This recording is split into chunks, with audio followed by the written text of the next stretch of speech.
السلام عليكم ورحمة الله وبركاته. مقعي وعبد العزيز maanta barnaamijkeena waxaynu ku qaadan doonaa dhammaan ku socota qof waliba. fadlan haddii aad ku cusub tahay channelka subscribe inoo saar. rajadu ma dhamaato oo riyana lagama dhargee, runtuna maalin bay imaan.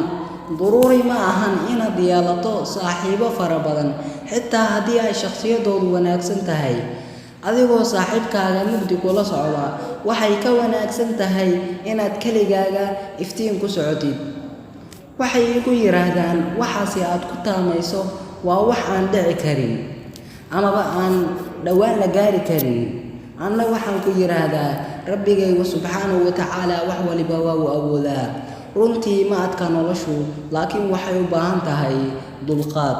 wassalaamu calaykum waraxmatullaahi wabarakaatuh.